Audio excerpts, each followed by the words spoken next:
Greetings. This is Chuck Murphy, and this is my short summary of information on practical password management. And this can be a hassle for a lot of people, like this gentleman here, who despite his 3 hands and 17 fingers is still just flustered trying to get into this website. So let's see if we can help this guy. Here's the problems from my point of view, having worked with this for some years. There's a little problem, which is that a lot of people are using short and simple passwords. This makes it real easy for hackers to get into your accounts and take over and do bad things. But I call it a little problem because although you're easy to hack, you're really just not worth the effort, even for kiddie-level hackers operating out of their parents' garage and going after $102. What's happening now is hackers are going after the big fish, looking for bigger money. Biggest examples on record, a company called Amy PLC in the UK paid $2 billion to get their data back from the ransomware attack that they had endured. A company in the US called MediaMark paid $240 million to get their data back. Royal Mail in the UK, $80 million. And the big USA insurance company, CNA, paid just $40 million to get back into business with their data. So the big problem on your end, not dealing with these big fish, is password reuse. So what happens is big companies get breached, hackers get in there, suck up all of the company's customer data, and then the bad guys take all of that data, consolidate it, summarize it, analyze it, and use it to go after you on different websites. So there's a lot of tools hackers have available. One of the things they operate with is password dictionaries, and you can just Google the term password dictionary and come up with a number of the most popular examples. Conveniently enough, Wikipedia has a nice reference article, and they published, in their estimation, the top 10,000 passwords most commonly used. And I've posted here a picture of their top 100. You can just scan through that list and see all the creative and imaginative things that people are coming up with to secure all their personal data. So, what does your computer look like as you try to find a means to get out of this? If this is what it looks like, we have a better idea for you. Please stay tuned. So instead of a random bunch of collections like that, people come up with creative ideas. What's a great way to secure all of our websites? Honey, what's our password? It's our anniversary date. This can still lead to issues, like for Grumpy here, is still locked out of his website. So aside from ransomware, here's some summary of some of the biggest breaches in recent history. Yahoo lost all of the data on 3 billion of their accounts. Equifax, 145.5 million customers. eBay, 145 million customers. Capital One lost, shared with the hackers, the data on 100 million of their US cardholders. Anthem, the big healthcare company, hackers sucked up the data on 79 million healthcare customers. Sony, 77 million PlayStation users. JP Morgan Chase, 76 million households and 7 million small businesses. Home Depot let them get away with 50 million self-checkout customers.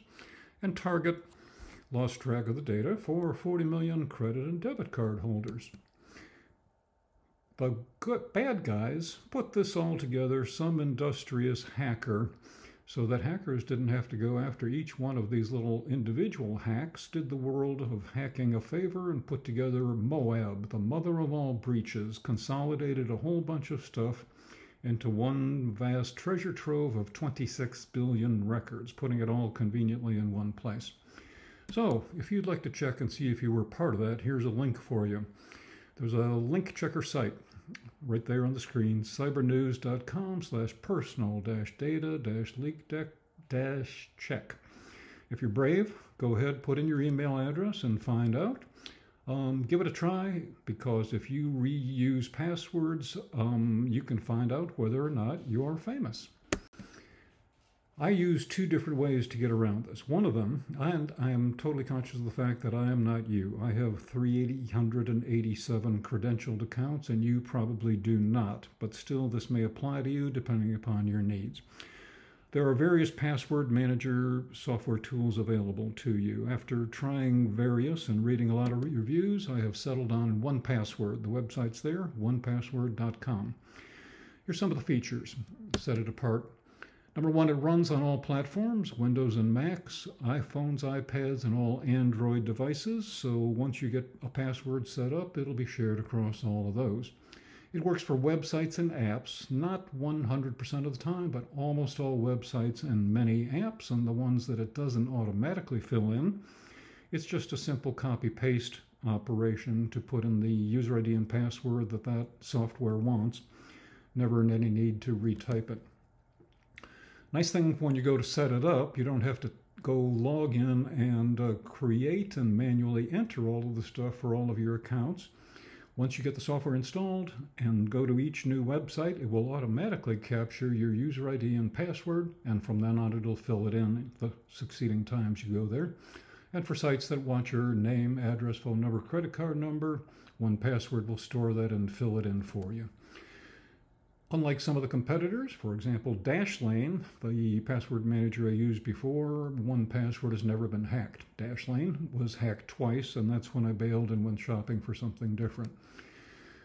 Nice thing is, it goes with me everywhere. It's on my MacBook, it is on my iPhone, but if I'm on vacation in Timbuktu, somebody steals my MacBook and my phone and all of my luggage, I can just go to an internet cafe, log on to 1Password.com, enter my one super secret password, and get access to all of my accounts again, and immediately go to Amazon and order myself some new luggage. Makes it easy to find passwords. There's an alphabetic list, recently used search capability, and you can tag passwords too to group them together for logical groupings for you. Has a feature called Watchtower, which alerts you if a site that you have credentials for has recently been breached so that you can check and maybe change your password, and a summary of reused passwords so you can chip away at all of those sites where you're using your anniversary date. Makes it easy to share, so not just your personal use of these passwords, but you can share a few, some, or all of them with a spouse, partner, sibling, offspring, whatever. Makes it easy to back up. Whenever I've created a number of new ones or changed some passwords, I produce a new printed copy, put it in my safe so that my wife and executor can easily get at it while they're working out how to get into 1Password online. It supports passkeys, more coming up on that next. Pricing, for a 14-day free trial, it's there for you to give it a shot. For individuals, it's $36 a year. For the family membership, $60 a year. So the way the thing works, I'm going to do an example here, show you how this would work if I just want to log into Ollie at UGA and sign up for some classes. I just go to the website, go to the sign-in box, it automatically recognizes that I have credentials for that site, shows me the user ID involved, and when I just click in that box, I don't have to enter any of that stuff. It fills it in for me with my username, fills in the password, and all I have to do is simply click the sign-in button and I'm in. But the other technique that I use in conjunction with this, I need to mention that 1Password will generate impossible to crack passwords for you. They're about 27 characters long, an ugly random mix of letters and numbers and special characters, but I don't use those. I use self-generating passwords. I came up with this technique a couple years ago, and my wife and I are both using it and very happy with it. So the rules for password generation: there should be no common words in English or any other common language, including bad words. Yes, hackers know all the bad words and know people are likely to use them. Can't be any proper names in a good password. These days it should be at least 12 characters long, and longer is better. My self-generating passwords come out to 15 characters, which is good enough for now. And there should be at least one of each, uppercase, lowercase, a number, and a special character. So the benefits of my trick is it ends up being unique for each one of your accounts. You never need to write anything down or remember anything. And you don't need a password manager, and I say mostly, because about 1 out of 100 websites come up with some creative restrictions on what can go into a password. This one says you can't use a £sign as a special character. This one says they're limited to 8 characters, which is really a terrible restriction. So here's the way my self-generating passwords work. The goal 15 characters, uppercase, lowercase, a number, special character, unique per site, and easy to type on any keyboard. Not just the QWERTY keyboard on your computer, but if you have a smart TV that gives you easy access to Netflix, Prime, Hulu, Zulu, and any other of the rest of those special streaming services. Makes it easy to type on the QWERTY keyboard that you're sliding around with your cursor or an ABC keyboard. So here's the rules of the game.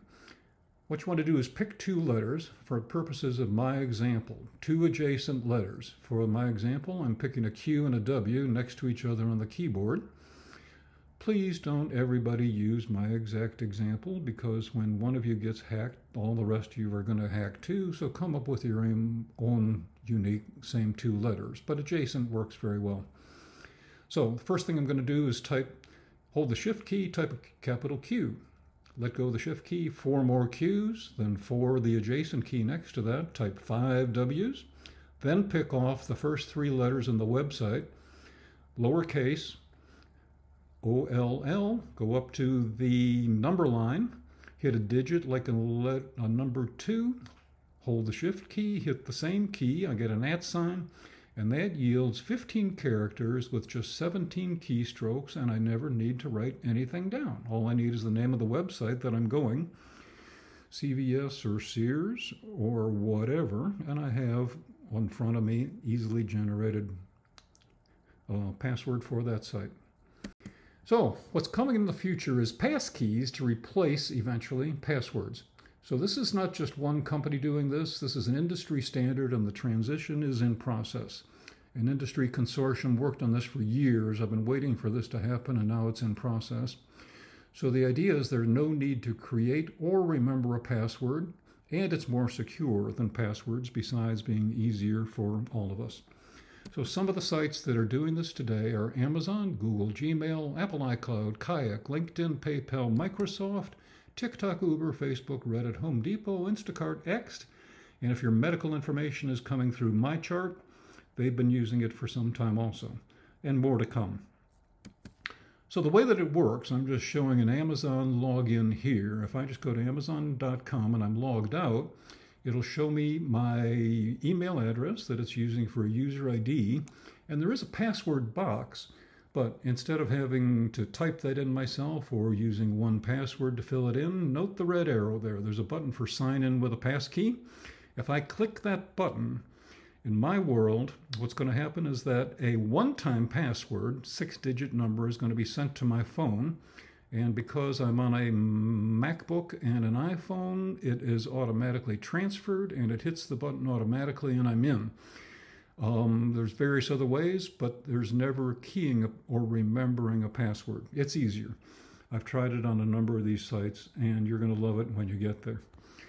So to recap where we've been, what we've covered is the biggest problem for you is password reuse. You really need to have a unique password for every site that you're on. So there's 2 current solutions that I'm proposing here, depending upon your needs. If you only have a dozen or 2 or 3 passwords, you may get by and totally satisfactory with just the self-generating trick. But if you've got lots and lots and lots, complicated situation, my recommendation for a password manager is 1Password, though they have competitors and you may find something that better meets your needs, but that's my recommendation. So the future in transition now is going to be passkeys instead of passwords. Stay tuned, but whenever you see the opportunity to transition a site to passkeys, I would suggest taking it. It's going to be more secure and easier for you to operate. So if you follow these suggestions, I think your world is going to be transitioning to something like you see the gentleman here instead of the one that I had on my opening slide. You're going to love your computer so much, you're just going to go and hug it. Thank you for watching.